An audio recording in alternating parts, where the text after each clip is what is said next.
Bandwidth provided by Recursive Squirrel Interactive. Visit them on the web at recursivesquirrel.com. Episode 607, Motivated by Greed.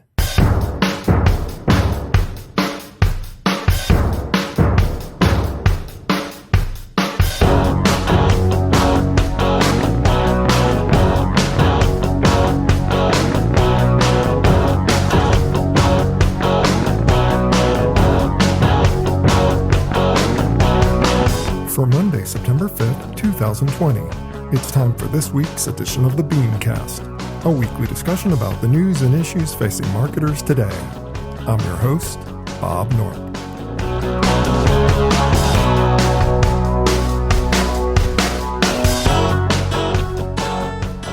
Thanks for joining us. The pandemic was always going to play a big part in the U.S. presidential election. But with the president now stricken by the disease and only weeks left before the vote, both campaigns are gauging how to proceed. What's the path forward? Tonight we'll discuss. Also, whether Prime Day can break through mass consumer depression, an end to Facebook's 20% rule, Google's limited ads, plus this week's Fair, Fail, Foul. That's the lineup. Let's meet tonight's panel.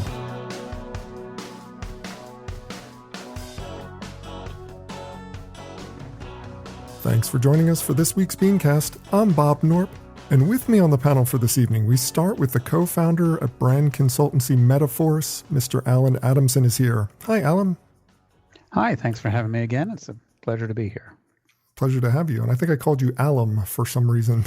Well, I'll probably do much better in recognition that way. Now, next, she's the founder and principal consultant at the Antipodean. We welcome back Ms. Michelle Excell. Hi, Michelle. Hey, Bob. Now joining you from new location in Oakland, which is very exciting.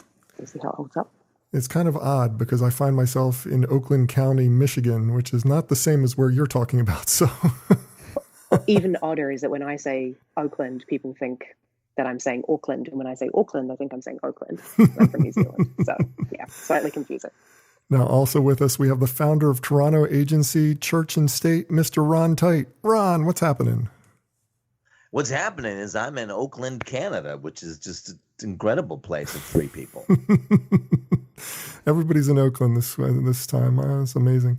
And finally, we say hello to the principal at Emotive Technologies, Mr. Marc Whitehead. Hi, Mark. Hey, Bob. Always a pleasure to be on your show. Well, talking about that show, we've got a lot to cover. I'm going to jump right in with a very easy topic, one that's not going to be controversial at all. This has been the ugliest of ugly election years here in the U.S. I mean, negative ads spewing lies and division were pretty much the norm, going in and out day after day. Then suddenly, just this past week really, the president contracted the coronavirus, is now hospitalized, and it's created kind of a conundrum for both campaigns. I mean, how and should either side advertise while one of the candidates is out of commission for at least 14 days? Or so we would think he would be out of commission for 14 days instead of riding around in a motorcade right now outside of his hospital. But Alan, the Biden campaign has chosen the high road and has suspended all negative ads. I'm pretty sure that's the case, although there are some other organizations that are not stopping the negative ads. Let me ask you this. Is it wise for the Biden campaign to stop negative ads at this point in the campaign, whether or not Trump is, not doing well or not? What are your thoughts on that? I think it's a smart move in the short or very short term. When he first announced that policy, it was unclear how ill the president was going to be. And now it's perhaps clearer that he may not be that ill and more interested in campaigning around Walter Reed Medical Center than receiving treatment. So I think it was a right short-term decision, mostly because Biden doesn't need to do that much negative advertising immediately. He can continue just to focus on Trump's record on COVID, Trump's record on a bunch of things. And if he just sticks to that, that's been pretty good fodder for going after him. He doesn't have to make things up. Yeah, I mean, he doesn't have to make things up, but there's also the aspect of, at this point in the campaign, you want to be pointing out what the difference is between you and your competitor. And the differences are stark. I mean, they're vast. It's not enough to say, I'm going to be the one who can lead us out of the pandemic. I'm going to be the one who's going to get the economy back in motion. I mean, yeah, you've got to present contrast. And as much as we hate negative advertising is the key to success for most campaigns. So it almost feels like the Democratic candidate may be playing into the hands of Mr. Trump and what he's trying to achieve. I'm a little bit concerned about it. Anybody else have any concerns about this, or am I the only one who's kind of worried about it? But don't you think, Bob, that most of, and certainly what I've read so far, is most of public opinion about both of the candidates is pretty baked in? Like, I haven't seen a lot of evidence that suggests that any kind of advertising is going to sway anybody.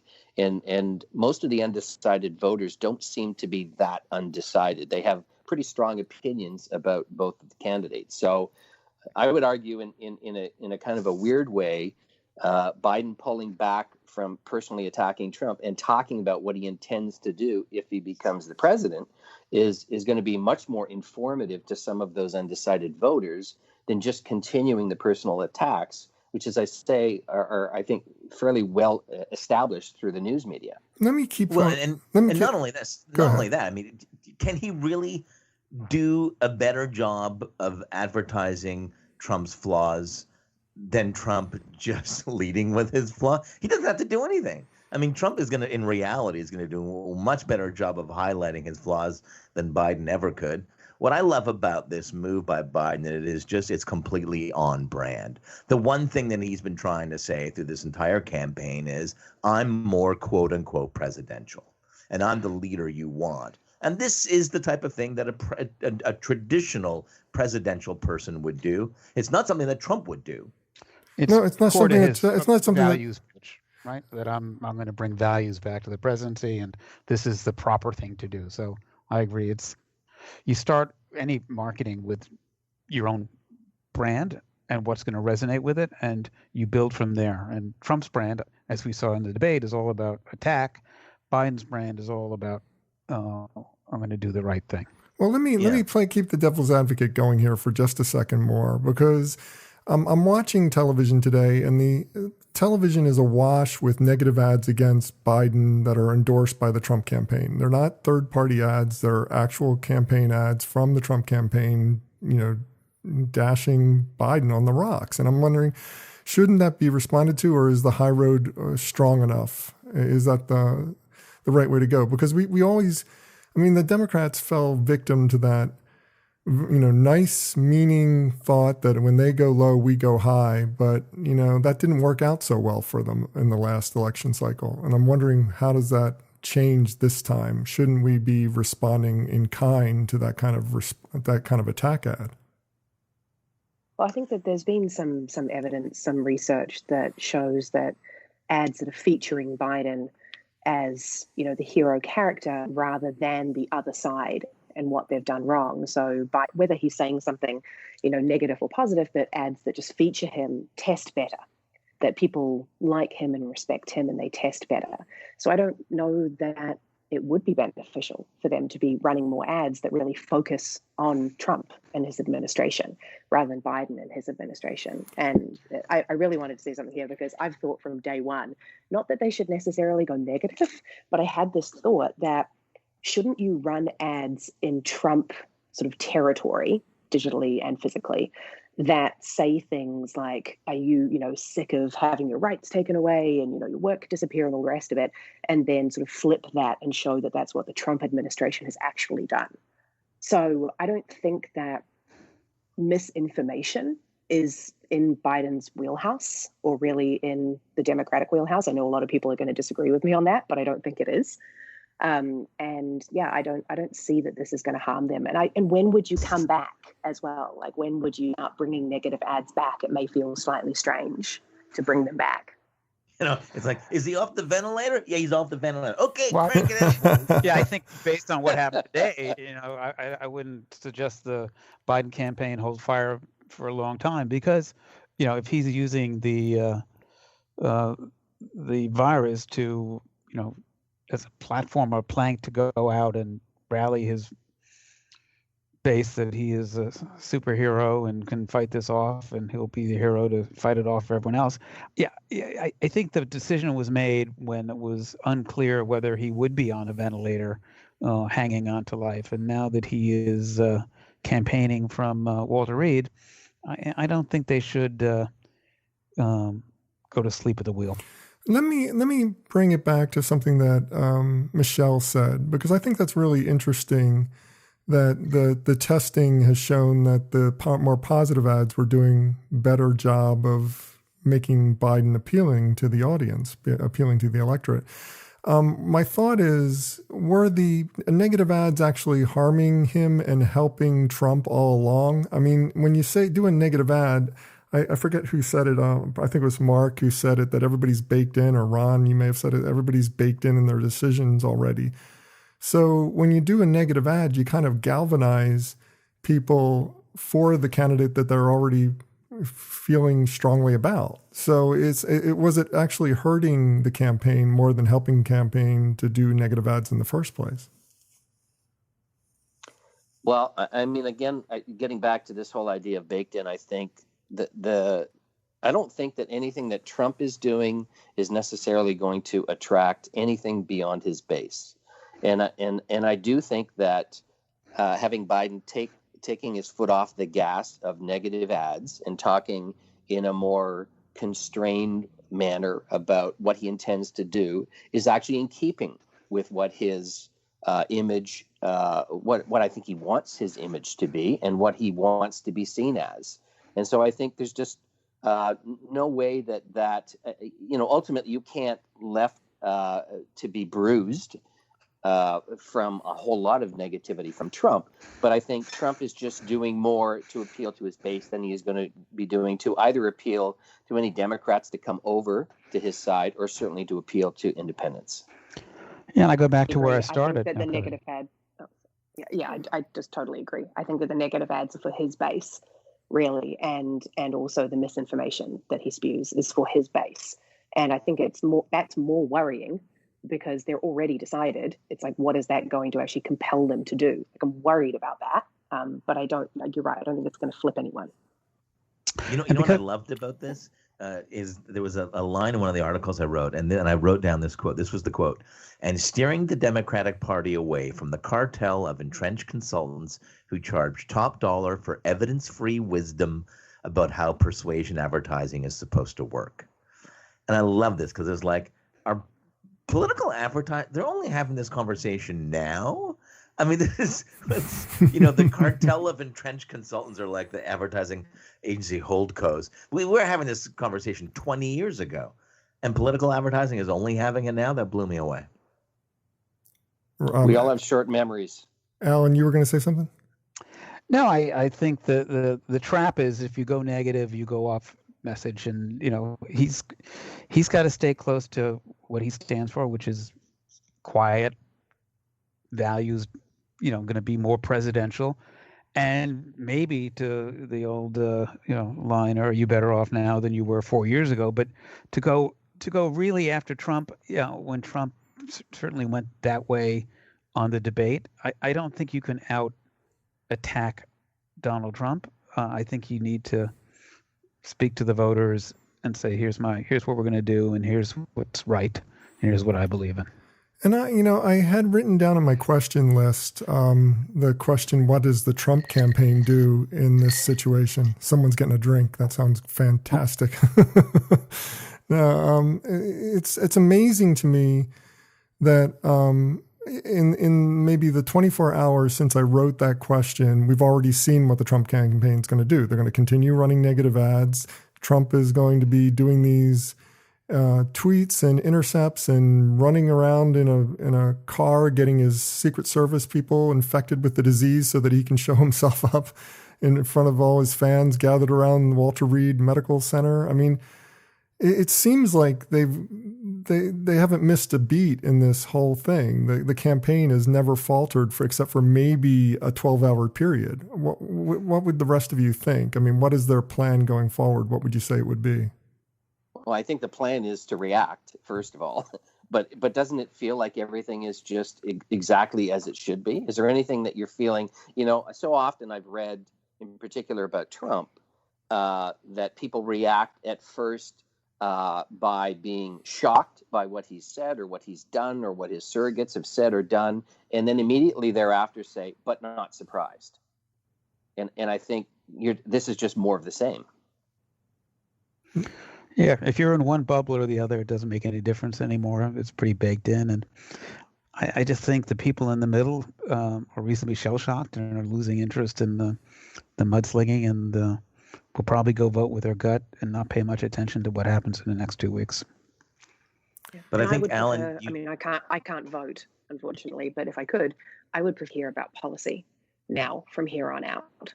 And if I were still undecided, I would hope that policy and something that appealed to me would get me to swing. Yeah, I should point that out, that when I came up with this topic, I realized that I put 3 people who can't vote in the U.S. election on the same panel. So it's kind of like Alan and I are the only voters here. But I'm in New York, and New York doesn't matter anyway. Michigan, Bob, you matter. I know. I moved to Michigan. We're all running Facebook campaigns. Don't worry about it.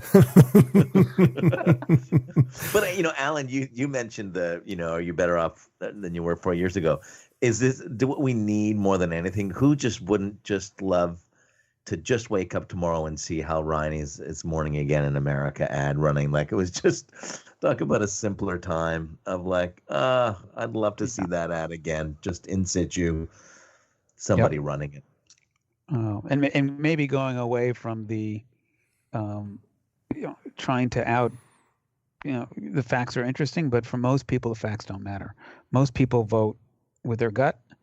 Their gut were made up a while ago, and to some extent, their gut is going to guide them here. And I think pulling back right now for the people that want to believe Biden is going to be the more values-based, more traditional president, it was a right move in the short term, but I don't think it's a right move in the long term, especially if Trump goes back on the circuit, which it looks like he will do instantly when he leaves the hospital. Yeah, and become a super spreader himself right away. Well, we're going to move on to the next topic because this is like way too depressing to contemplate. Next up, Amazon's infamous Prime Day, normally a summertime affair, is shifted to October this year. Guess why? The pandemic. Putting it only a month prior to Black Friday, the shopping phenomenon that Prime Day was originally created to replicate midway through the calendar year. So, Mark, does this make sense, first of all, to move it so close to Black Friday, and how will it impact Black Friday? What are your predictions about Prime Day and the entire shopping season going into the holidays? Well, there's a whole lot of I think, aspects of this question. And, you talked in the last segment about moving on from depression. There's also a whole attitude about how people are feeling about shopping these days. Oh, yeah. Go into that, because that article was really interesting to me, the one about, shopper depression and the way things are moving in that direction. Well, I mean, there's been a ton of research around that, not surprisingly, since COVID. And in fact, our company has done a bunch of research. And I made some notes to kind of talk about a few things that I think were highlights that surfaced from our research that are very much supportive of why Amazon, and in particular Prime, having Prime Days, or a day in, it is days because it's 2 days in October, is probably going to do well for them. So, first and foremost, people are looking for innovation. Innovation used to be a differentiating strategy in retail, but now people are actually seeing it as a cost of entry. And Amazon has led the way in innovation for years. And, Prime being kind of exhibit one.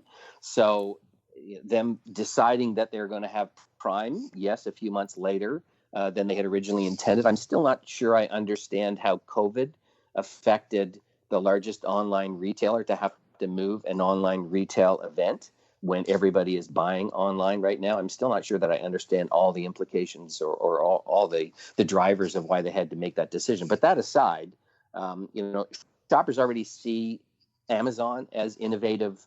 I think Prime is a great reminder of some of that innovation. And I actually wouldn't be surprised if they roll out some kind of new features on Prime Day that'll just reinforce that innovation. So number one, this event is going to drive home that idea of innovation. Number two, people are looking for brand success because and sort of put their arms around that brand success because that's audience success for them.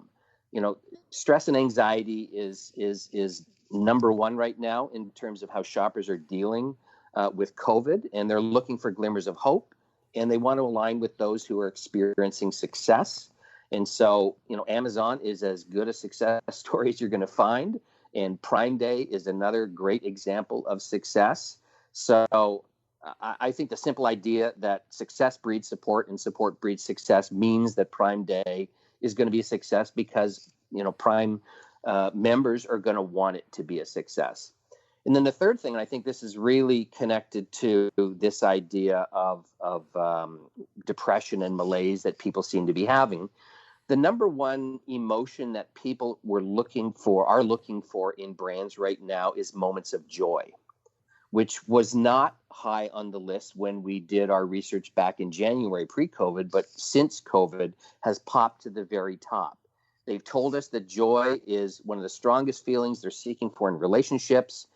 And so, your point, the whole point of shoppers feeling depressed, an event like Prime is going to become a momentary injection of joy and happiness.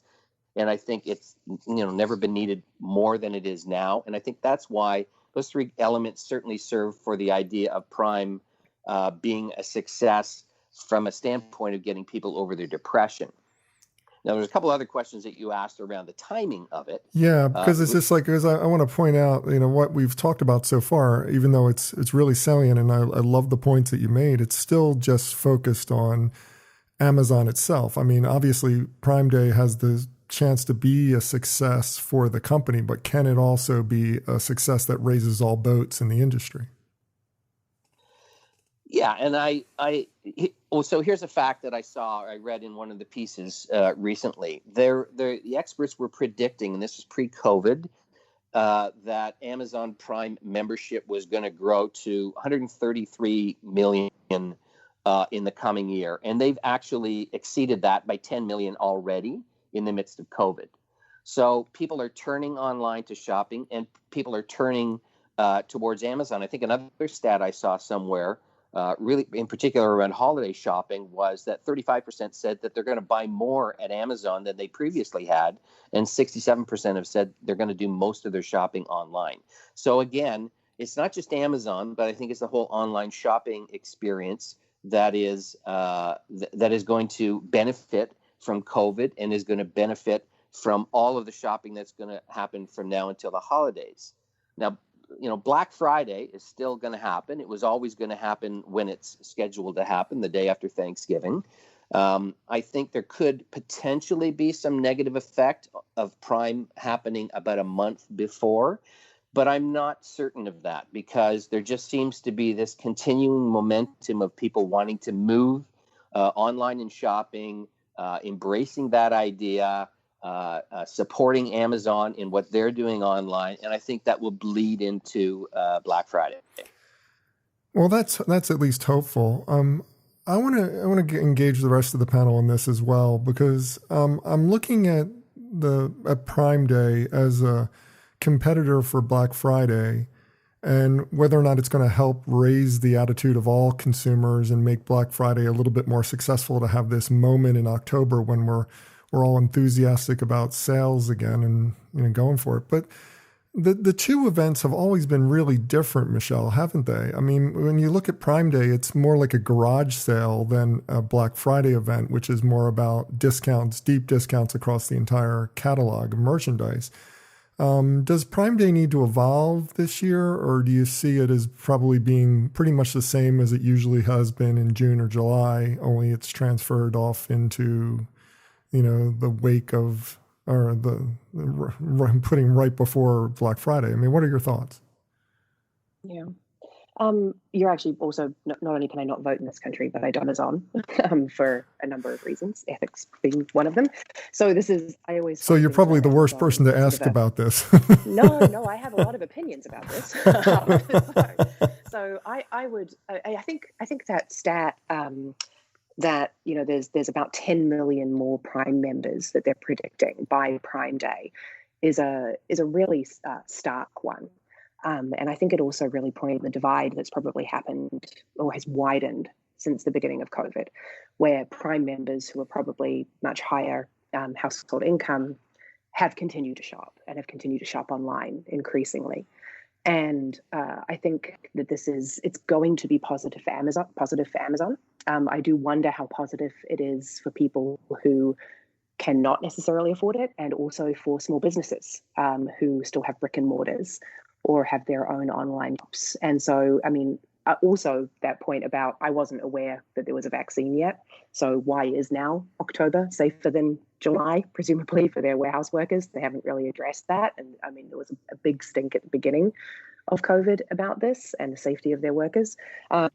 So, they haven't really addressed that. But I would really like to see Amazon or maybe another brand, like a merchant, for example, piggyback this and try and, bridge that divide between like small local business and maybe encouraging more businesses to go on Amazon. Actually, maybe, using their amazing market positioning and amazing growth since the beginning of COVID, which is a slight slap in the face for some people in the country, but that maybe they could turn this into a positive. Maybe there's opportunity here for them to actually spark a, hey, hang on a second, maybe we have a chance here to save some merchants, and some small businesses that might be quite good.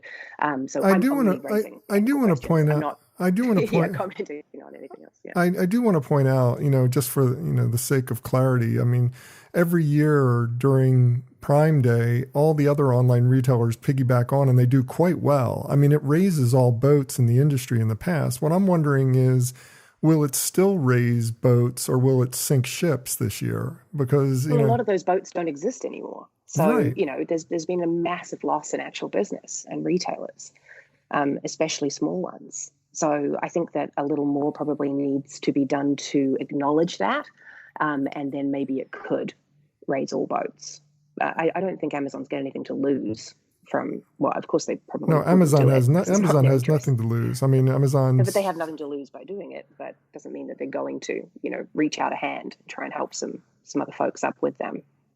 Yeah, I think there's all signs are pointing to Amazon obviously doing well with this because of more Prime members. We've also got people who put off e-commerce shopping or shopping online entirely, and a lot of those people are now obviously they've been forced to do it. So there's just more people at the trough who are willing to eat the Amazon buffet. Is that a horrible metaphor? Maybe. Yeah, probably. It was tortured, but it worked. yeah. So there's more people, there's more vendors who are participating this year. It's going to be really great for them. But here's the question for me, from a consumer confidence standpoint: is it going to raise all boats? I don't know, because with no in-person gatherings, we know that Christmas is going to be very different, or the holidays are going to be very different this year.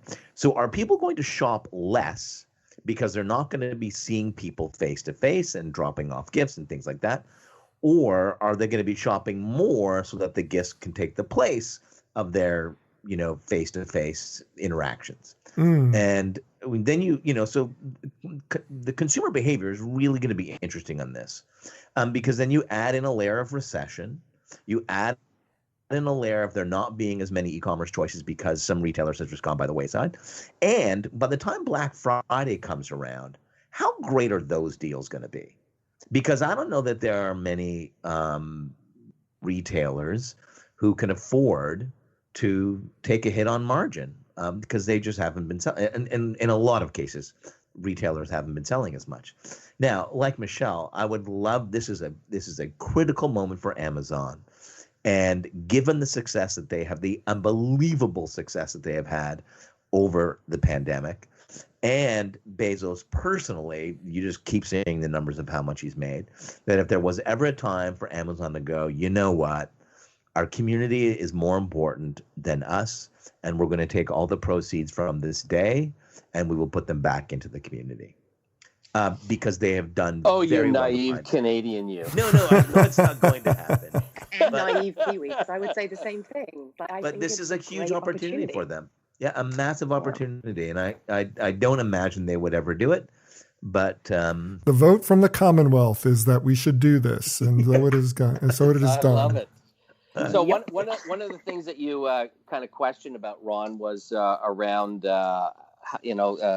how much money is going to be spent at holiday season, and certainly there's a ton of research. Again, it's all forecasting that says there's going to be a pullback in terms of holiday giving this year. I think certainly the ability to go into stores, the ability to not see people in person is partly driving that. But I think that's probably how each of these two events are going to be significantly different, because I see the Amazon Prime Day as a much more spontaneous shopping excursion. You go on, if you're anything like my wife and kids, you go on, you kind of look at what's doing, and you buy a couple things, and almost immediately it's like a Costco shop. How did I spend $500 when I went in to get some milk?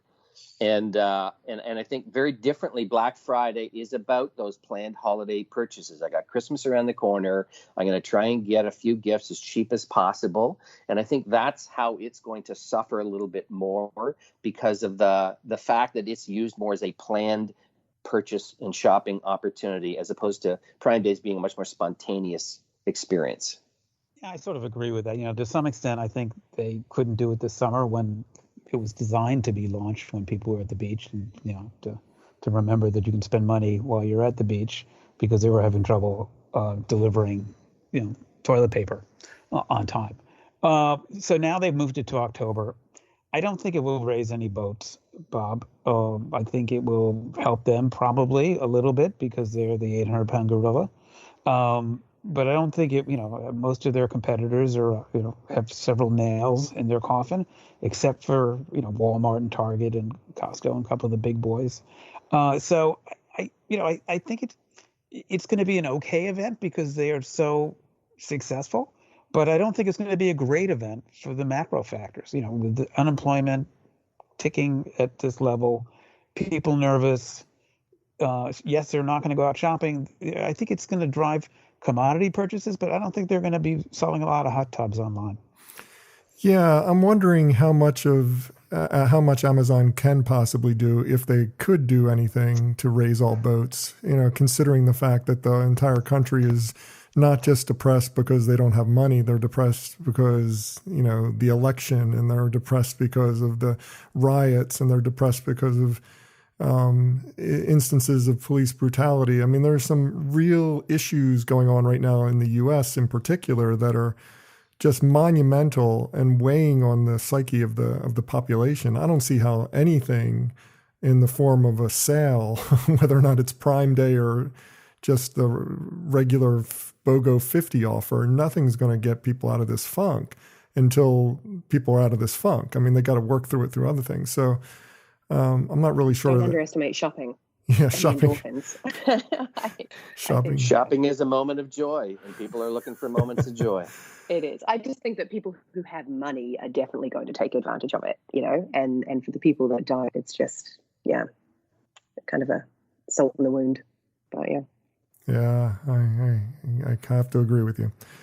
Well, let's move on to the next topic, because it's an interesting one. It's something that I was really excited to see, considering the fact that I've run afoul of this many times. The 20% rule, the long maligned Facebook restriction of the amount of text allowed in images, has quietly been taken away.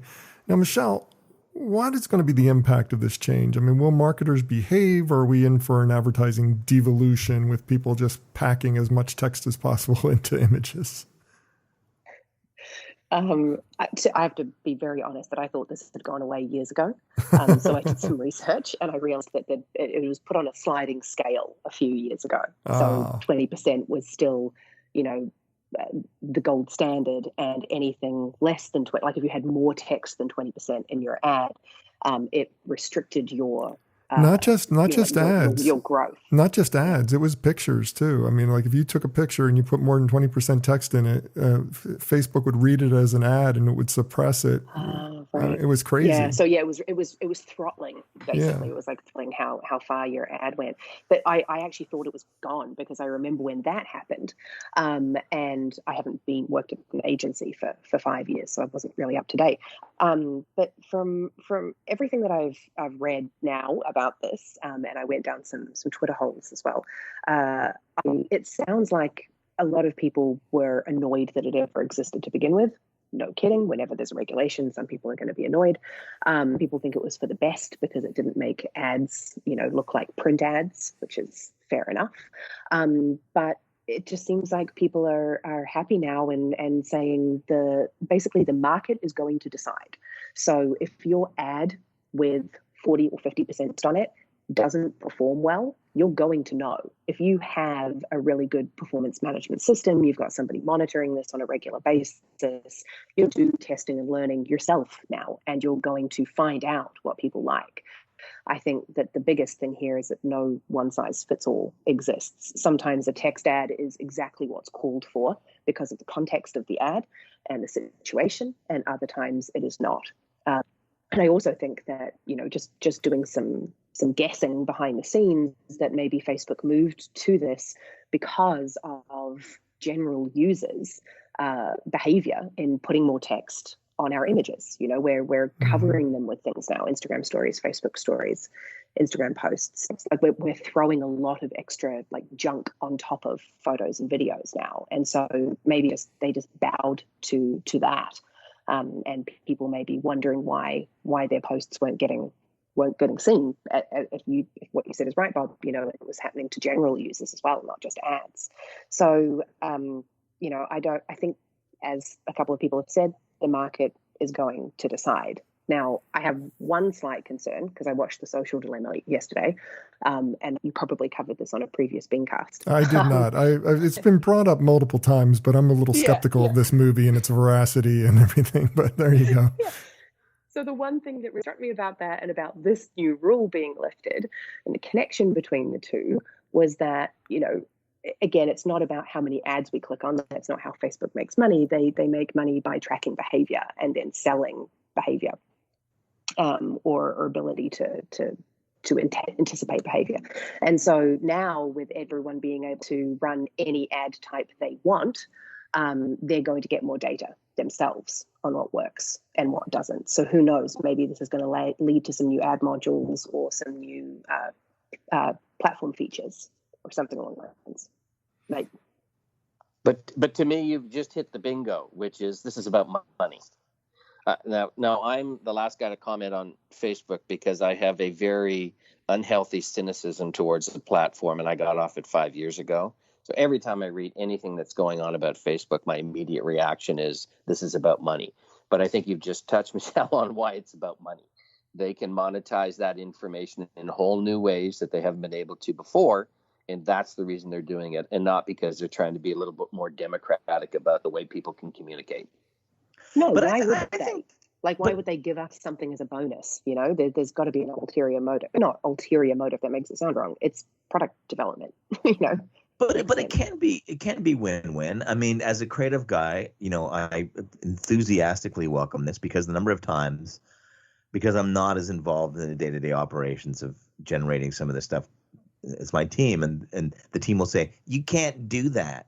Like, what are you talking about? I can't do that. No, you can't do that. The platform doesn't allow you to do that. And so by putting these rules in place, what Facebook did was stifle innovation of their own platform. Because what you need is outside people like me and our team who kind of look at a situation and go, what if we did it this way? Would that drive greater engagement? But no, you're bound by their own rules. So they stifled innovation on their own platform.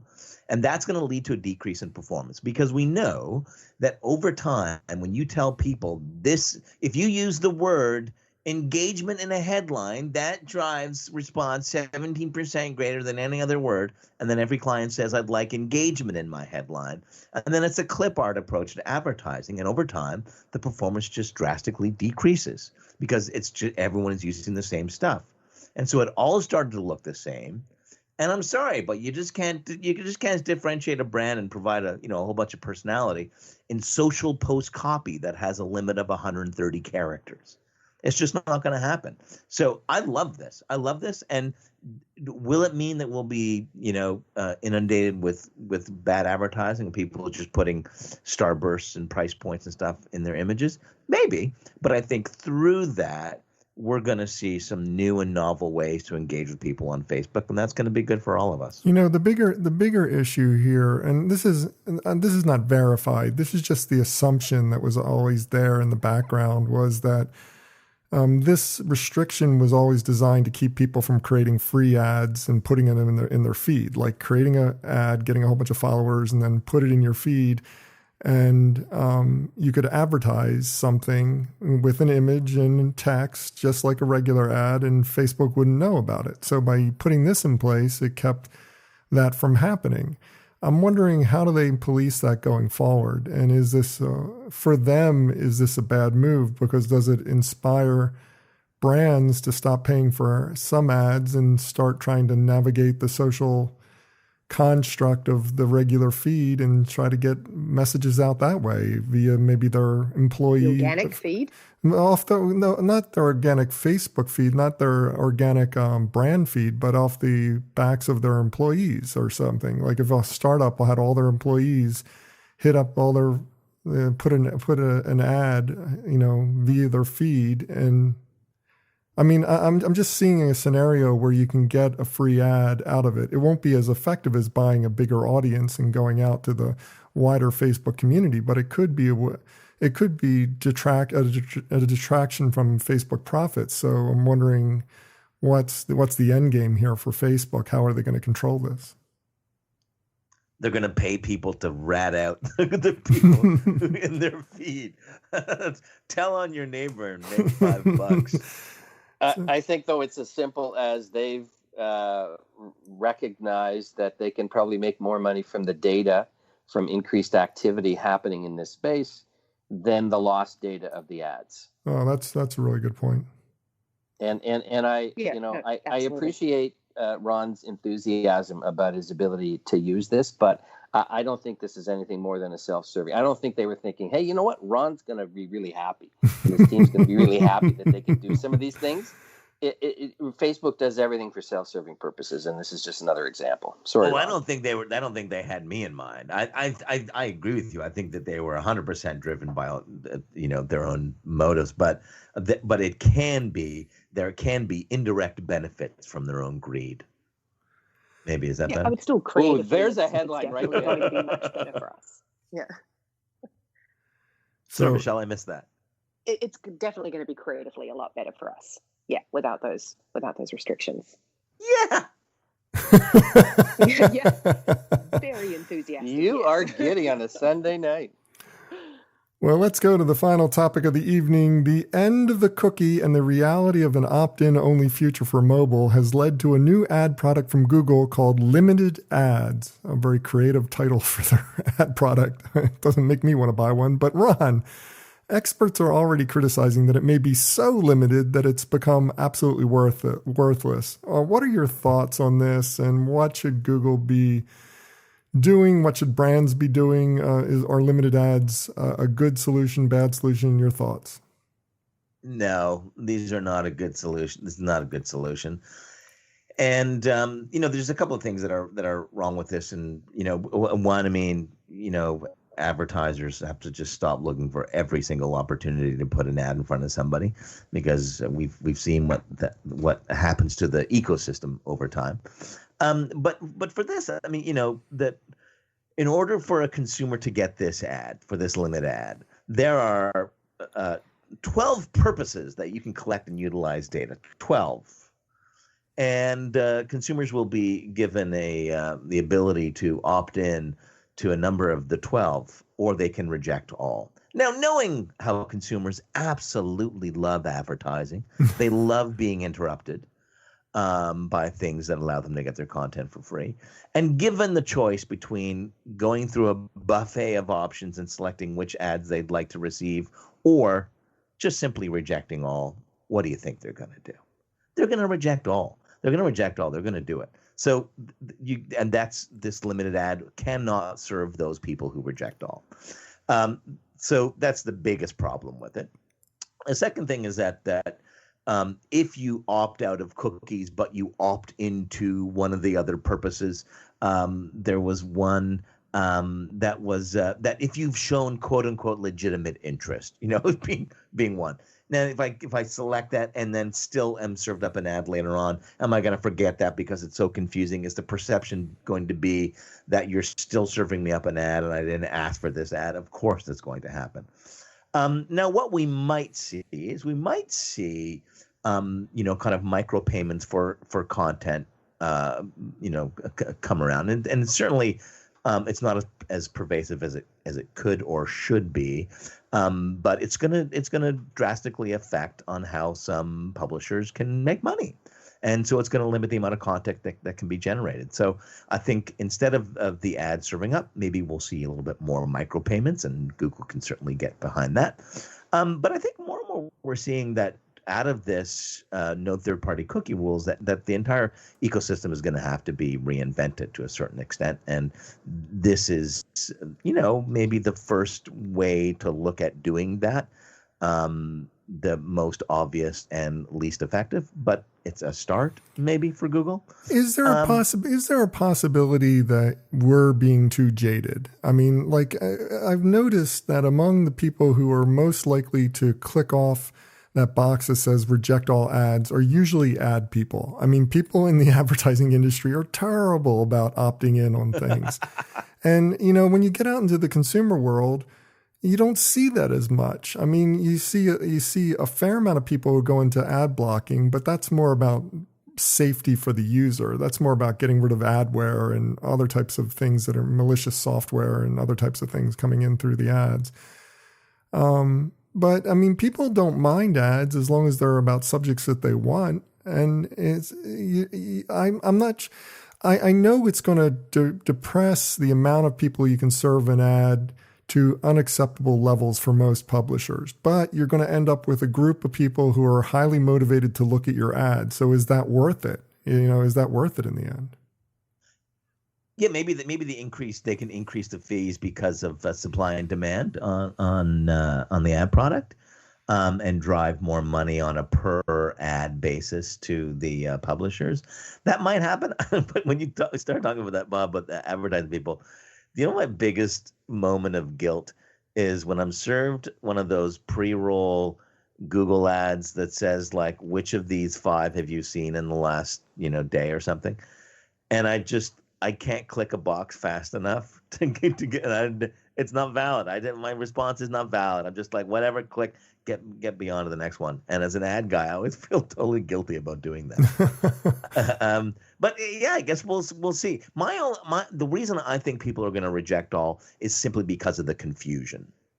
And digital advertising has not had a great reputation. And it's such a confusing thing with these 12 purposes. And I don't know that people are going to wade through and become knowledgeable and select the right one. I just think it's way easier to go reject all. But that may be part of the test. To Bob's point earlier, this is kind of a simple and easy thing to be able to put into the marketplace. And it's probably not going to be that successful. But this could be kind of early R&D around alternatives around cookies. And they're going to learn as much about people rejecting all ads as they are about what they're selecting. People still have to buy them.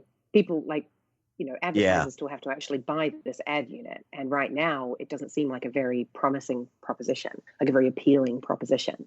So it still seems like a bit of a crap option, to be honest, because you're only targeting people who opted into those like 3 or 4 subcategories. Because if they opted into everything, you would serve them a normal ad.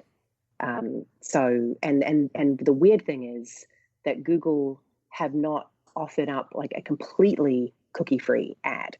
So I was doing some digging. There's like a guy who is associated with the IAB and also the like data and ad company, and he basically said like one option where for publishers who have enough resources, they could consider 2 things. So they could run a non-Google ad server to deliver ads when no consent is given, so opted out, because you can still run ads, but so it's not an ad blocker. They just haven't accepted cookies, so it's not tracking you personally. So you can still serve an ad, and then to call Google's ad server afterwards in case the user has opted into some of them.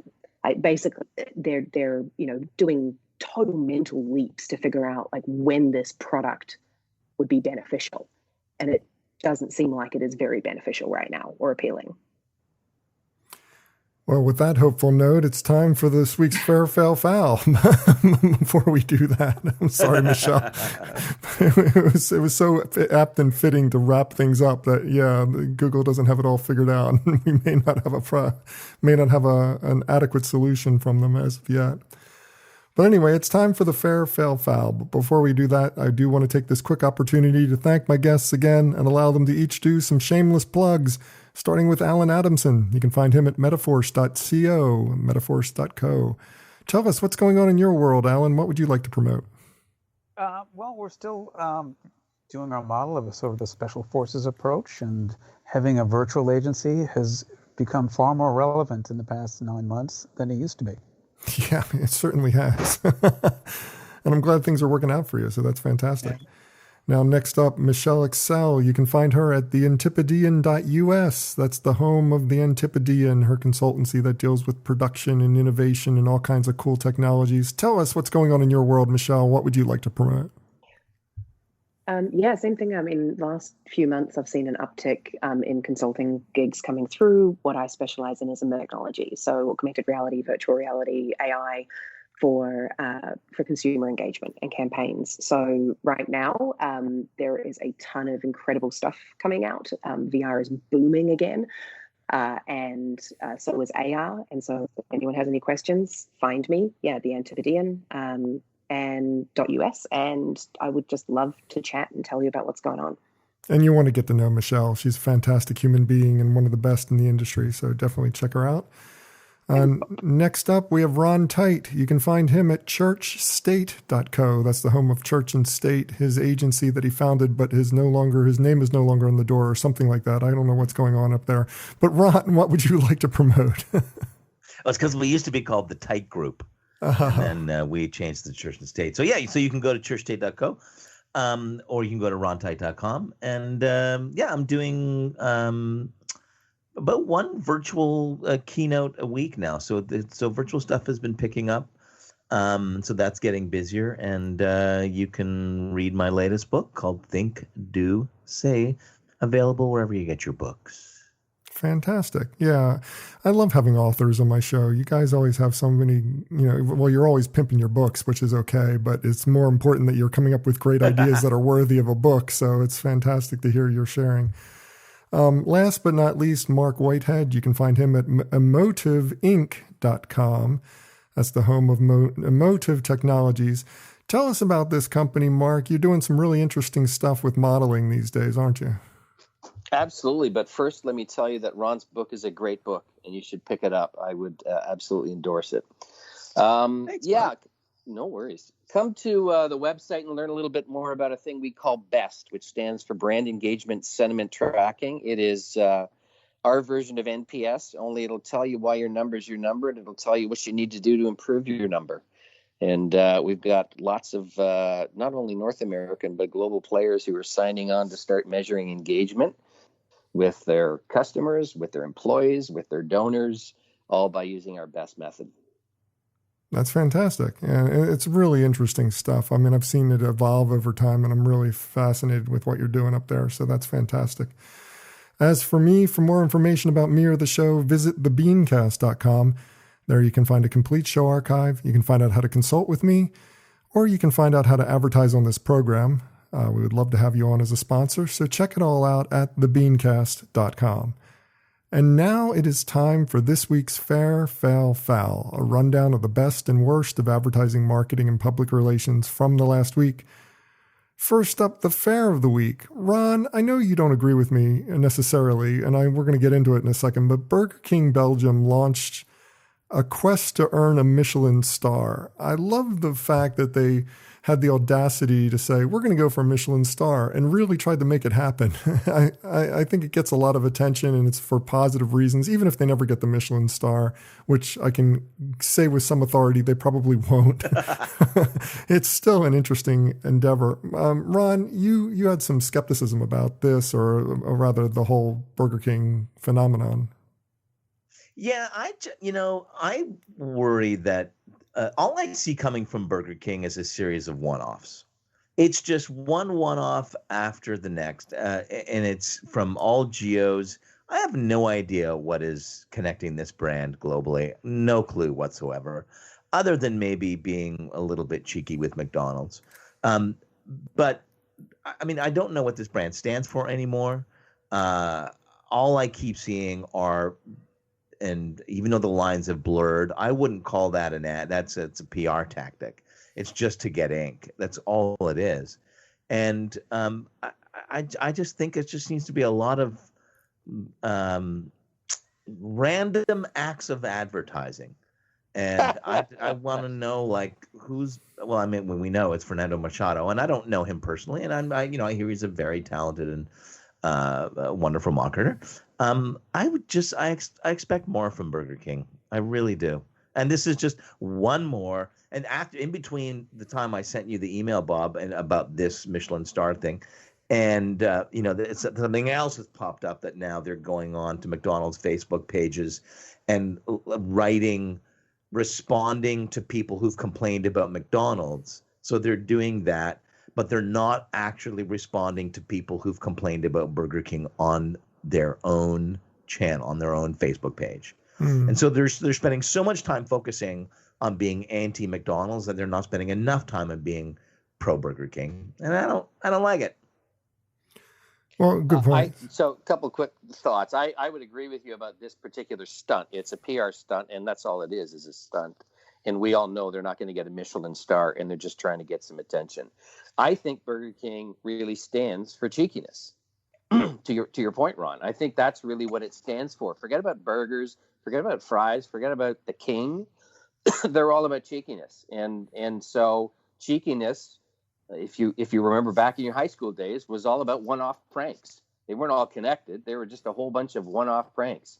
And I think that's really actually in keeping with what their personality and what their brand is all about. Is it though? I mean, wow, your voice really went up when you asked that question.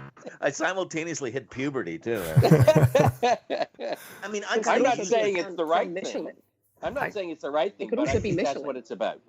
But in terms of one-offs, talking about good taste is never a bad strategy, especially when people are eating probably far more fast food than they are Michelin food right now. And I'm not someone who ever dismisses PR as not being part of the marketing funnel. I mean, I teach integrated marketing, and PR is a valid, useful tool in the arsenal of any integrated marketing campaign. So I think that, stunt or not, it's a great stunt that does get to the heart of cheekiness overall. But we can agree to disagree. Don't all have to love the same fares, but we do have to all hate the same fails. So let's move on to the next one.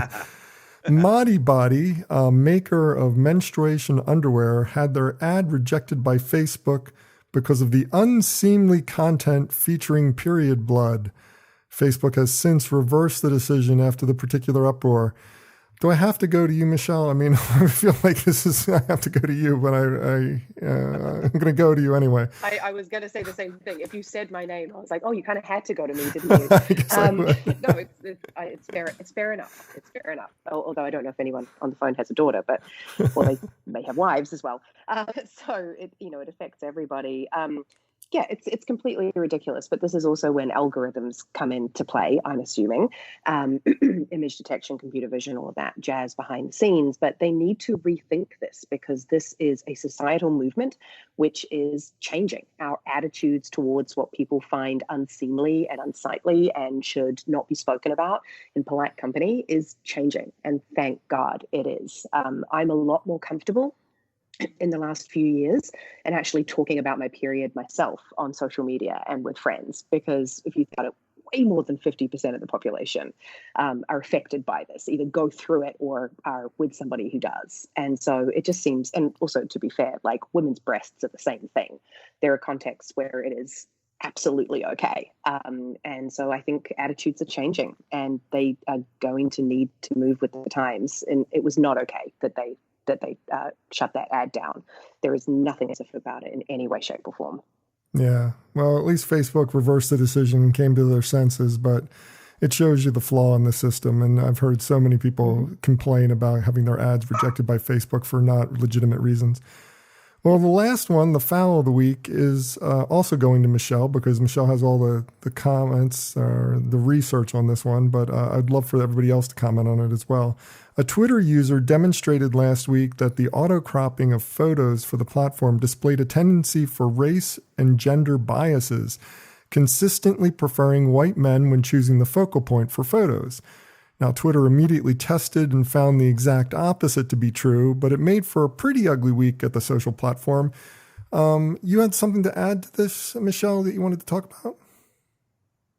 Yeah, they didn't test it and immediately find the opposite. They came out with some of their own reasoning as to how Twitter actually chooses focal points, and this has been going on for years actually. So what I actually found out today, a little bit of Twitter sleuthing, which has become a new pastime of mine, is this woman Arianda who works for Twitter in New York, very senior at Twitter in New York, and she picked up on a thread that was actually talking about this in 2019.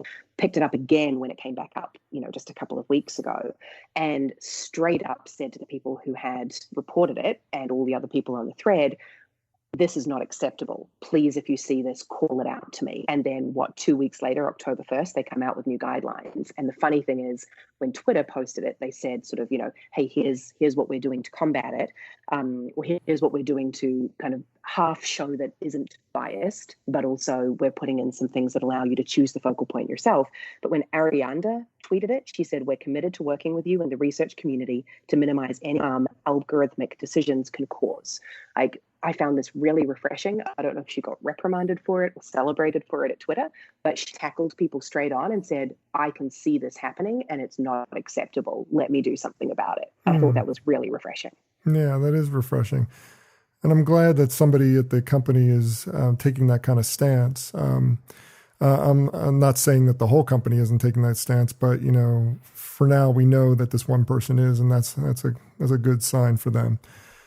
What I find really interesting about both this example as well as the previous one is that, is there any better indication that there is, systemic racism or systemic gender equality that has gone into, people think like, we just put a layer of technology over top and it will solve all that.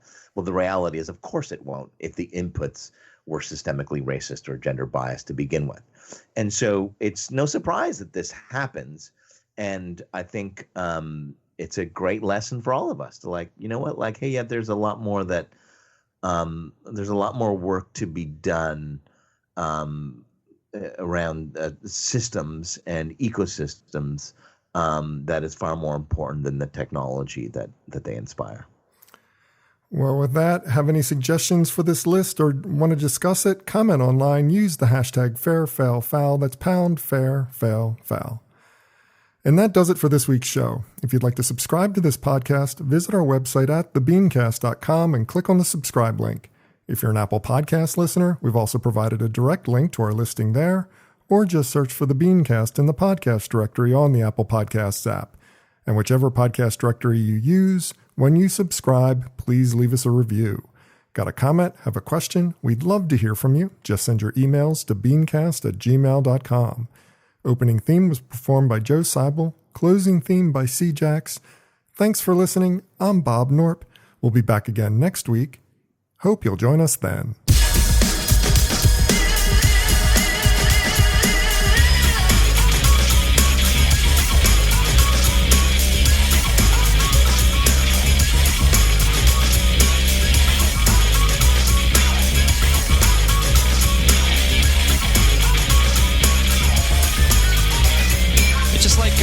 It's like, you know what I mean? It's like if it's, you know what I mean? I don't know, man. It's just like, okay, it's like,